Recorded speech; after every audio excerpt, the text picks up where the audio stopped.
For centuries, the teachings of the Buddha and the wisdom of Zen masters have guided us toward this inner peace. Through stories that transcend time, we are shown the path to mindfulness, compassion, and understanding, tools that help quiet the mind and bring clarity to the soul. So take a deep breath, quiet your thoughts, and prepare to journey through the wisdom of the ages. Let these stories of peace and enlightenment wash over you, helping you find stillness in the midst of life's chaos. The story of the empty boat. There once was a man who loved to row his boat on a peaceful river. He found great joy in drifting along the water, enjoying the calm and solitude of nature. One evening, just as the sun was setting and the world was bathed in golden light, he decided to take his boat out for a quiet journey. As he paddled softly, relishing the tranquility, he noticed another boat heading directly toward him. At first, he called out politely, "Be careful," but the boat didn't change course. Still, the boat continued on its collision course.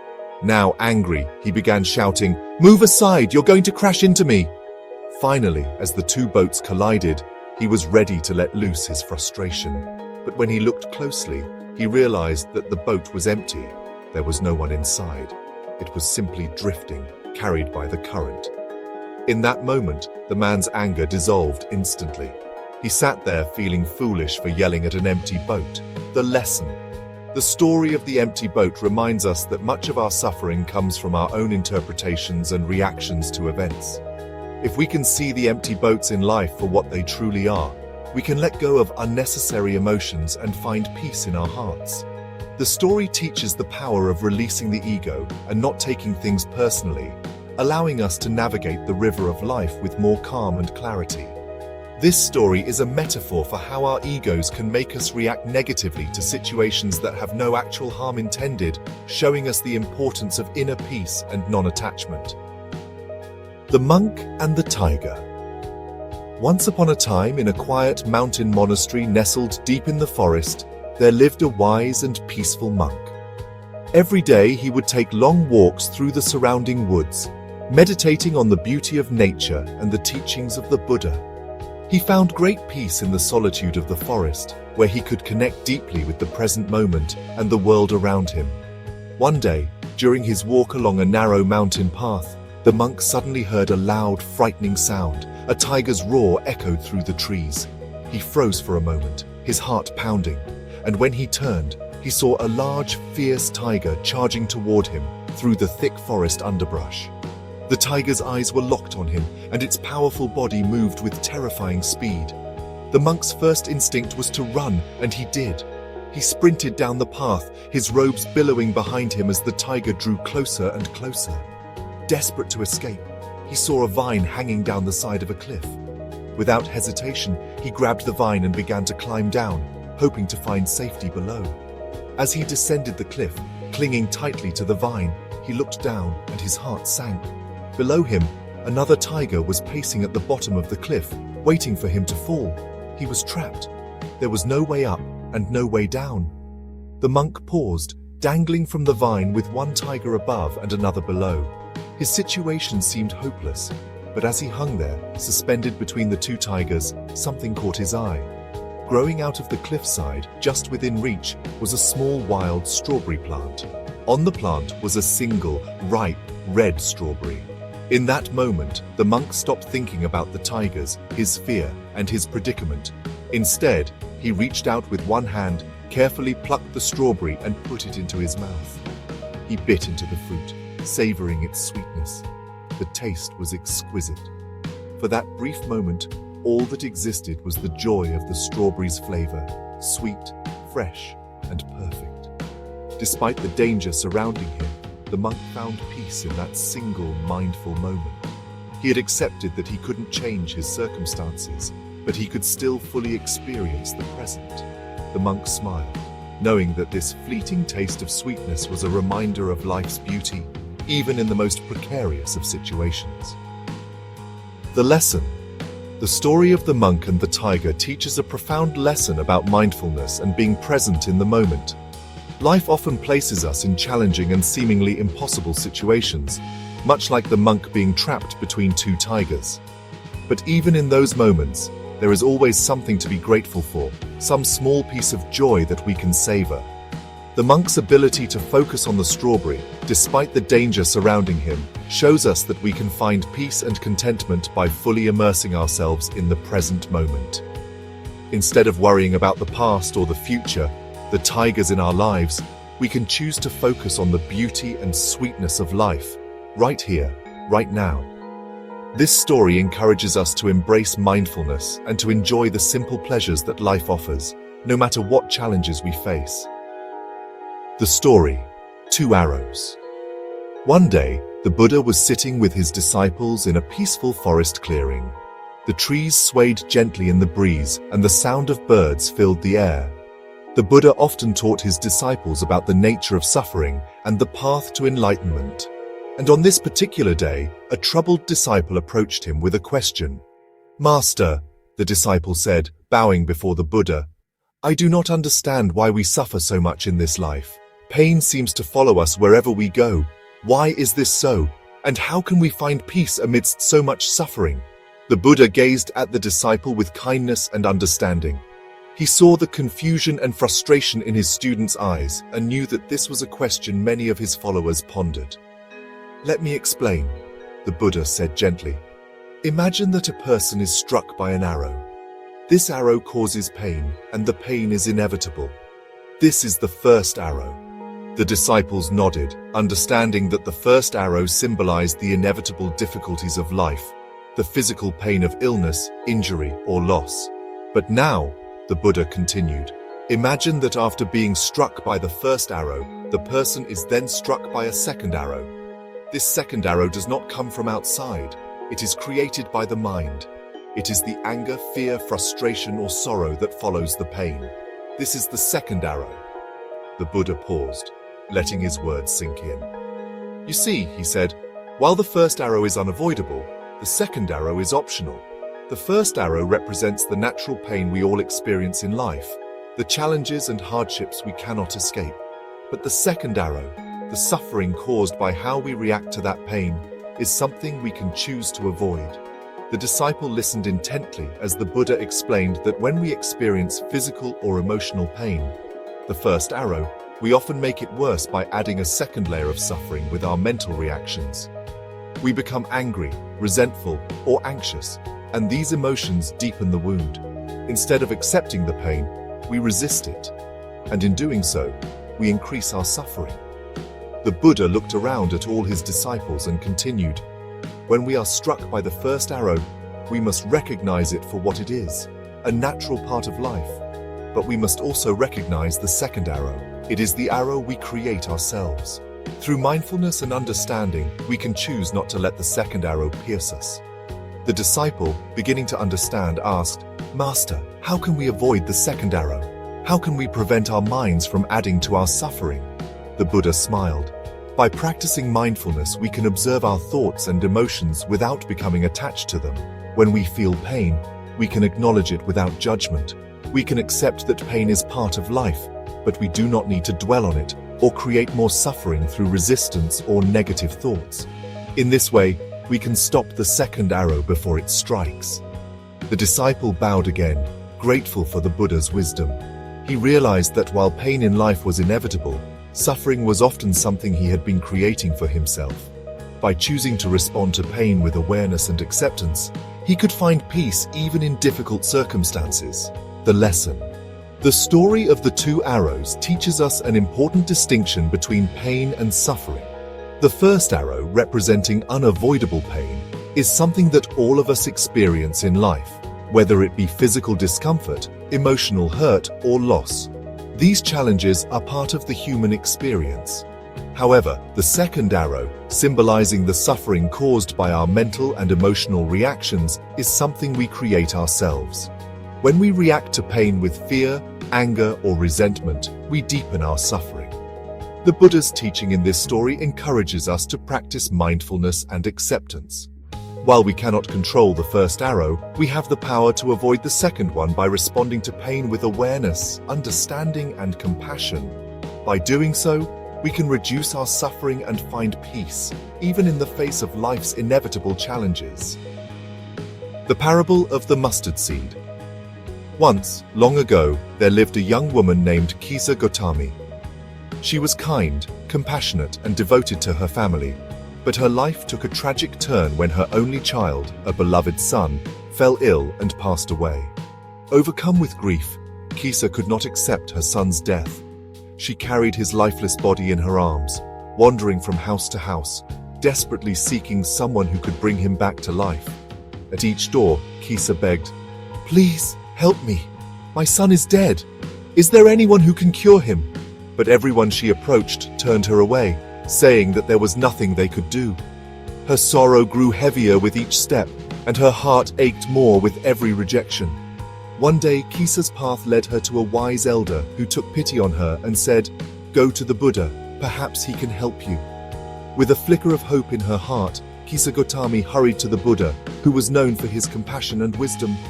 She found him sitting calmly under a Bodhi tree, surrounded by his disciples. Falling to her knees, she placed her son's body before him and pleaded, "Master, please, bring my child back to life. I cannot bear this pain." The Buddha looked at her with great compassion and understanding. He could see that Kisa was deeply suffering, but he also knew that she needed to learn a profound truth about life and death. He thought for a moment, and then spoke softly. "I can help you, Kisa, but first you must bring me something. Go into the village and bring me a mustard seed." Kisa's heart leapt with hope. "Yes, master, I will bring you a mustard seed," she said, her voice trembling with relief. But before she could leave, the Buddha added, "The mustard seed must come from a household that has never experienced death. If you can find such a household, bring the seed to me, and I will bring your child back to life." Kisa nodded eagerly and set off on her mission. She went to the first house in the village and knocked on the door. A kind woman answered, and Kisa explained her request. "Please, can you give me a mustard seed? But it must come from a home where no one has ever died." The woman looked at Kisa with sad eyes and said, "I am sorry, but my husband passed away last year." Kisa thanked her and moved on to the next house. Again, she made her request, but this time the response was, "I am sorry, but my mother passed away many years ago."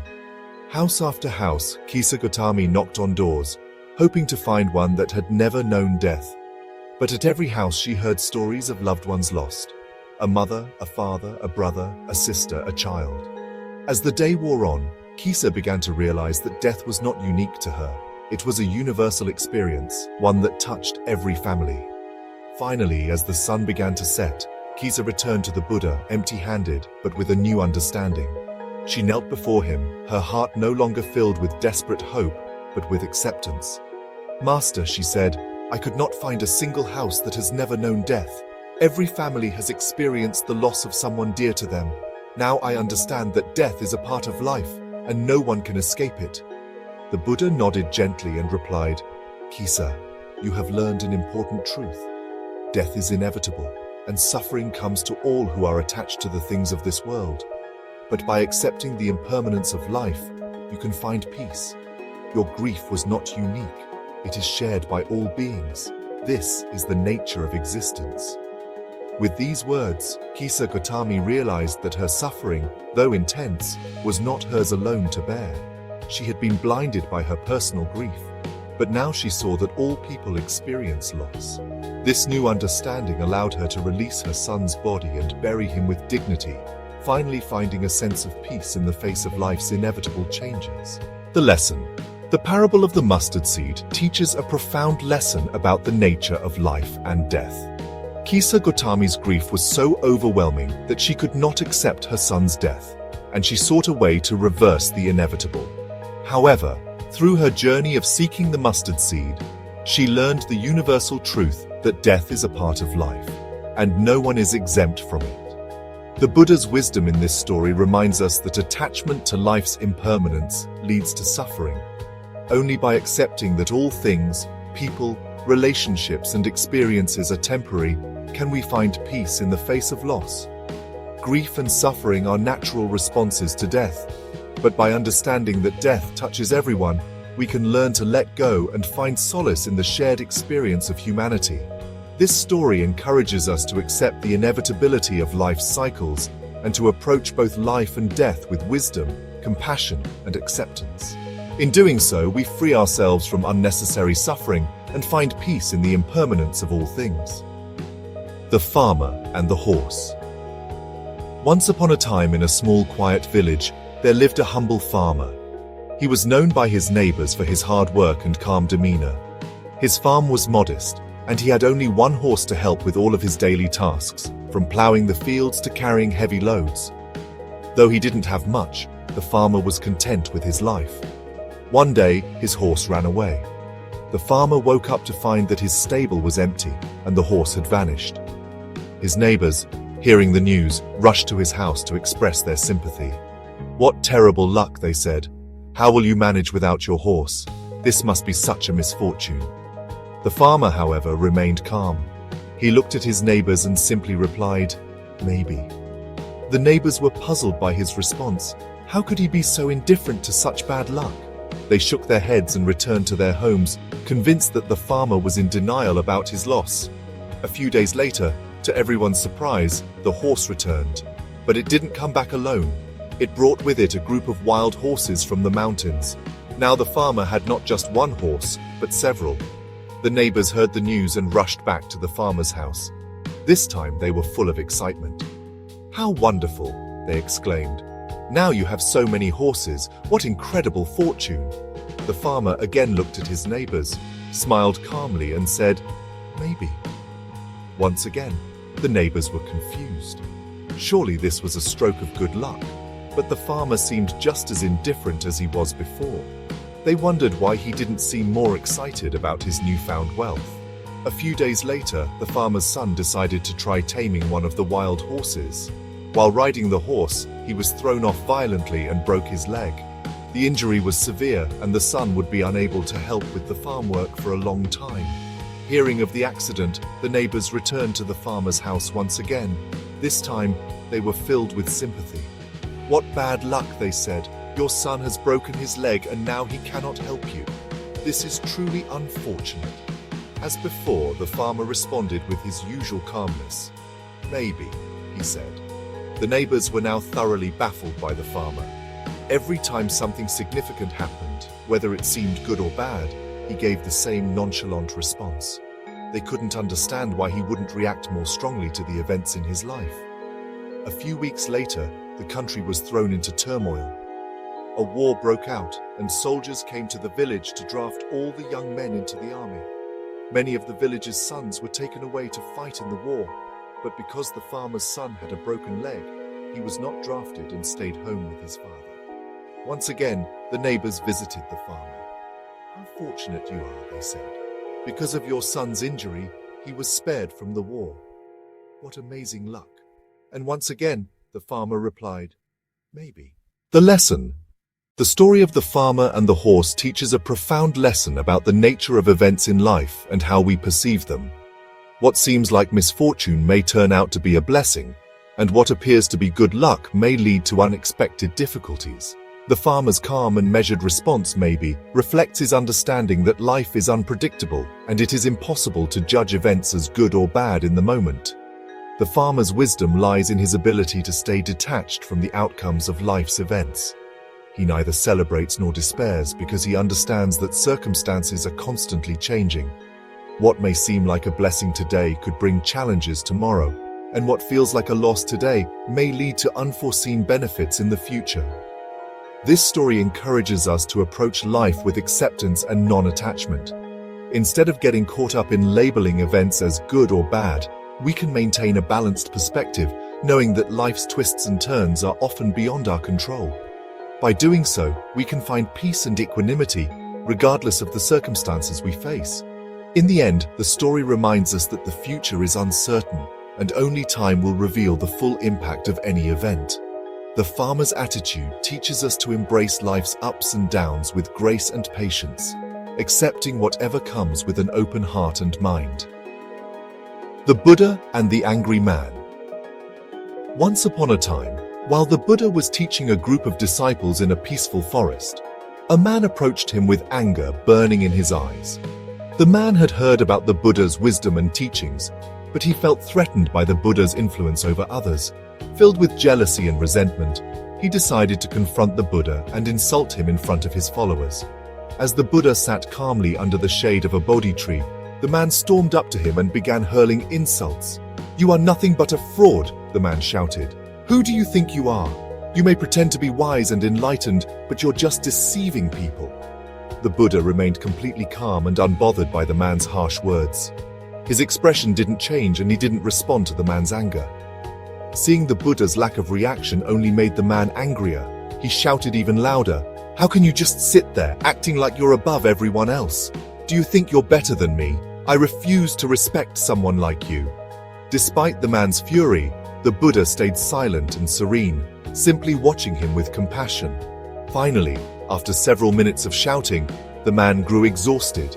He had expected to provoke a response, but the Buddha's peaceful demeanor confused him. After catching his breath, the man demanded, "Why won't you say anything? Why won't you defend yourself? Don't you care what I think of you?" The Buddha looked at him with kindness and finally spoke, his voice soft and calm. "Tell me," the Buddha asked gently, "if someone offers you a gift and you decline to accept it, to whom does the gift belong?" The man, puzzled by the question, thought for a moment before responding. "It would still belong to the person who offered it. If I don't take it, the gift remains theirs." The Buddha nodded. "Exactly. And in the same way, if you offer me your anger and I do not accept it, then who does the anger belong to?" The man was stunned by the Buddha's words. He realized that his anger had not affected the Buddha at all. Instead, it remained his own burden to carry.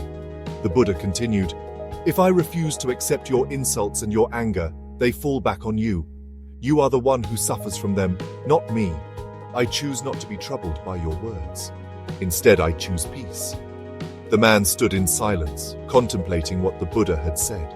He realized that his anger had consumed him, but it had no power over the Buddha, who remained unaffected by it. In that moment, the man understood that holding on to his anger only harmed himself, not the Buddha. Feeling ashamed, the man bowed his head.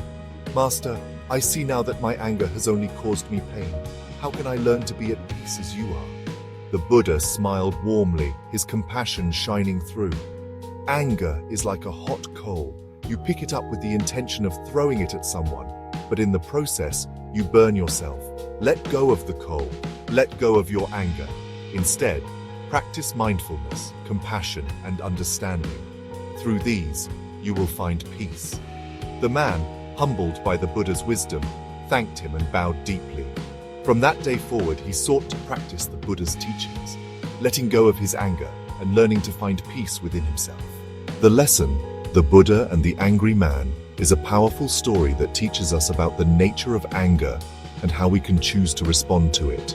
The Buddha's wisdom shows us that when someone tries to hurt us with their words or actions, we have the power to decide whether or not to accept that negativity.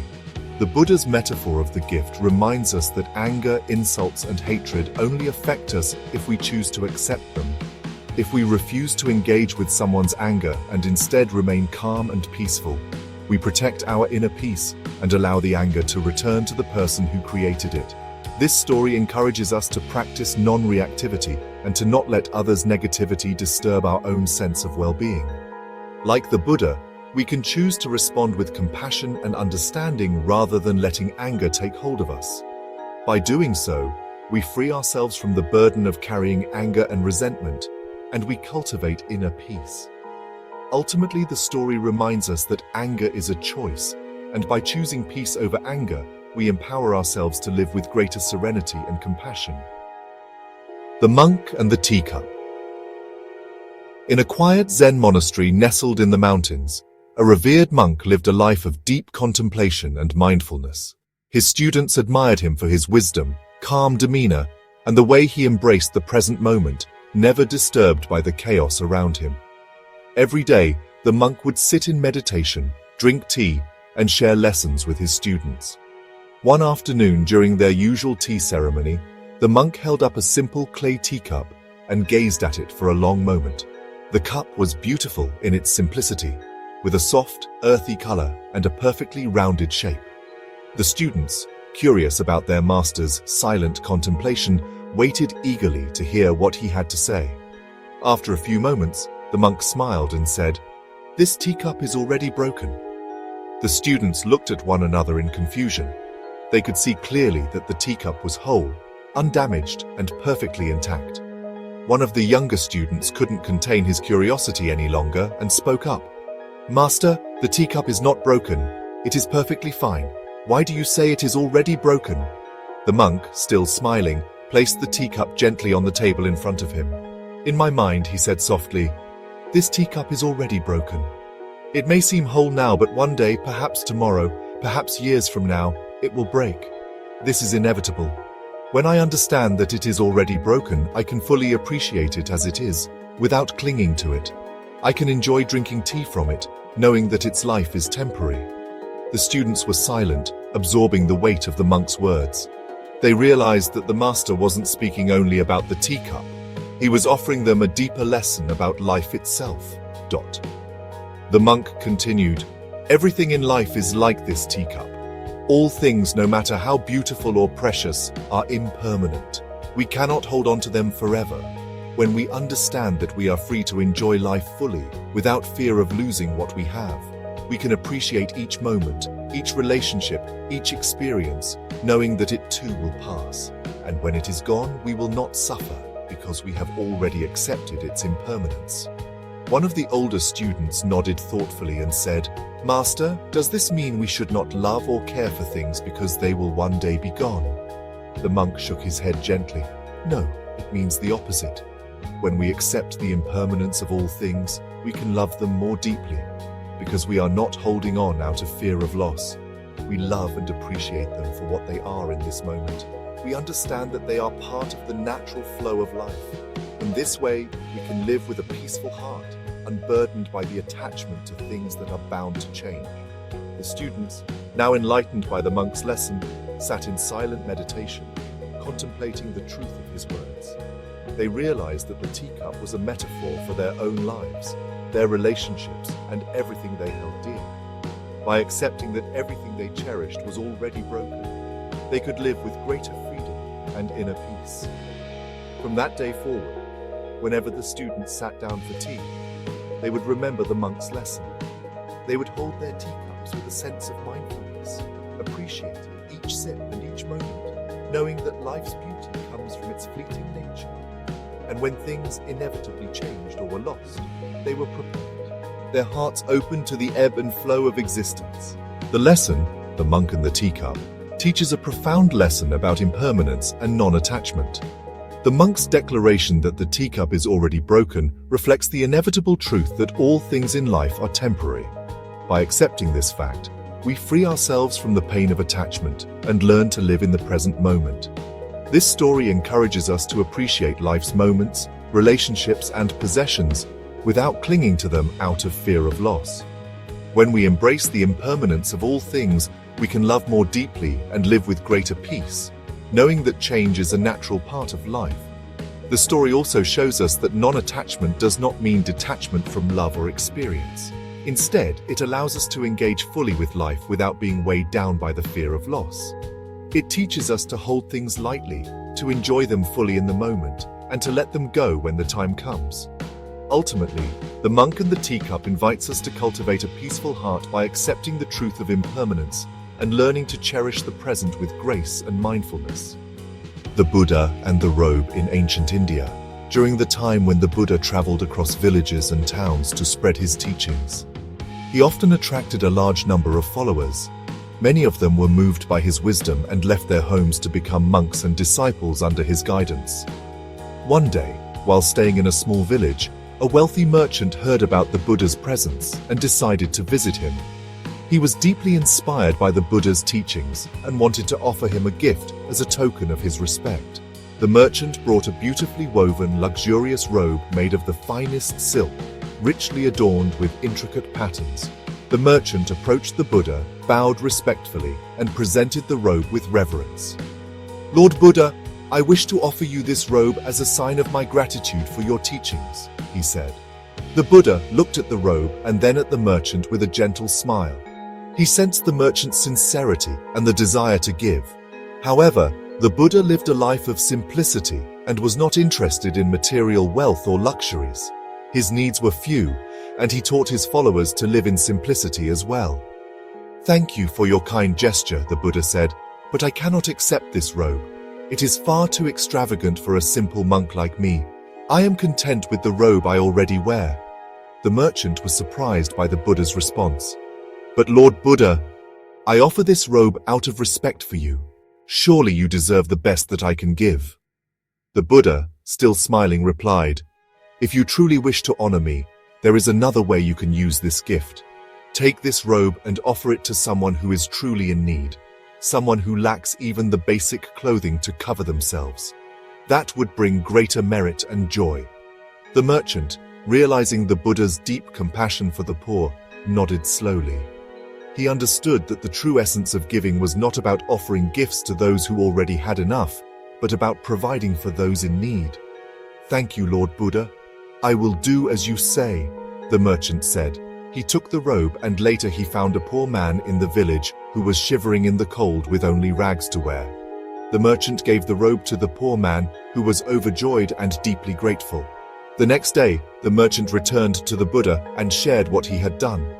The Buddha nodded approvingly and said, "You have done well, my friend. True generosity is not in giving to those who expect or do not need it, but in helping those who are in real need. By sharing your wealth with those who are less fortunate, you have brought true joy and compassion into the world." The merchant bowed deeply, feeling a warmth in his heart that he had not known before. He realized that the Buddha's wisdom extended beyond the simple act of receiving a gift. It was about understanding the true nature of giving, the importance of compassion, and the joy that comes from helping others. The lesson, The Buddha and the Robe, is a story that teaches a timeless lesson about the true nature of generosity and compassion. It reminds us that the value of a gift lies not in its material worth, but in the intention behind it and the impact it has on those in need. The Buddha's refusal to accept the luxurious robe is a reminder that material things do not bring lasting happiness or fulfillment. Instead, the Buddha encouraged the merchant to find someone who truly needed the gift. By doing so, he taught that true generosity comes from a place of empathy and a desire to alleviate the suffering of others. This story encourages us to look beyond superficial acts of giving and to seek opportunities to make a real difference in the lives of those who are struggling. It shows that acts of kindness, when directed toward those who need them most, can bring greater joy and a sense of purpose. In the end, the Buddha and the Robe is a reminder that the essence of compassion lies in understanding the needs of others and responding to those needs with an open heart. By giving thoughtfully and selflessly, we can create a ripple effect of kindness that extends far beyond a single act, touching the lives of many. The Buddha tames the elephant Nalagiri during the time when the Buddha was residing in Rajagaha, a city in ancient India. His teachings were spreading widely, and more people were following his path of peace and enlightenment. Among those who were jealous of the Buddha's growing influence was TheBuddha, his cousin and former disciple, who harbored resentment and desired power for himself. TheBuddha sought to harm the Buddha in many ways. One of his most dangerous plots involved an elephant named Nalagiri. Nalagiri was known for his wild nature and great strength, and he was kept in the royal stables. TheBuddha went to the elephant keepers and persuaded them to release Nalagiri into the streets when the Buddha was passing by, hoping that the wild elephant would trample and kill him. The day came when the Buddha was walking through the city with his disciples, teaching and spreading his message of compassion. TheBuddha's men released Nalagiri, and the furious elephant charged through the streets, causing panic and terror among the people. The villagers ran in fear, and even the Buddha's disciples urged him to take shelter. But the Buddha remained calm and continued walking toward Nalagiri with a serene and fearless demeanor. As Nalagiri charged toward him, the Buddha stood still, emanating a powerful aura of loving kindness, metta, and compassion. He raised his hand in a gentle gesture of peace, focusing his mind on the deep compassion he felt for all beings, including the frightened and angry elephant. The Buddha's presence was filled with such calm and kindness that it had a profound effect on the raging animal. When Nalagiri came close to the Buddha, he suddenly stopped. The fierce anger in the elephant's eyes faded, replaced by a sense of calm. He bowed his head before the Buddha, who then gently stroked Nalagiri's head, speaking softly to him with compassion. The wild elephant knelt at the Buddha's feet, completely tamed and peaceful. Witnessing this miraculous event, the people of Rajagaha were astonished. They marveled at the Buddha's ability to turn a violent elephant into a gentle creature through the power of love and compassion alone. Even Devadatta's followers were humbled by this act and began to question their loyalty to him. After the encounter, the Buddha explained to his disciples and the people that loving kindness is a powerful force that can transform even the most aggressive beings. He taught that when we cultivate compassion within ourselves, we can overcome anger and hatred, just as he did with Nalagiri. The Buddha's teachings help the people understand the importance of maintaining inner peace and compassion, even in the face of hostility. The lesson: this story emphasizes the power of love and compassion in overcoming aggression and fear. The Buddha's ability to calm Nalagiri shows that true strength lies in a peaceful heart, capable of transforming even the most difficult situations. It teaches us that when faced with anger or violence, responding with compassion can create harmony and understanding, bringing peace not only to others but also to ourselves. The story of the Buddha and Nalagiri inspires us to face challenges calmly and with a loving mind, helping us cultivate patience and understanding, which can relax and soothe the mind. The parable of the raft. One day, the Buddha was teaching his disciples about the nature of his teachings, the Dharma, and the importance of using it wisely. He used a simple yet profound parable to illustrate how his teachings should be understood.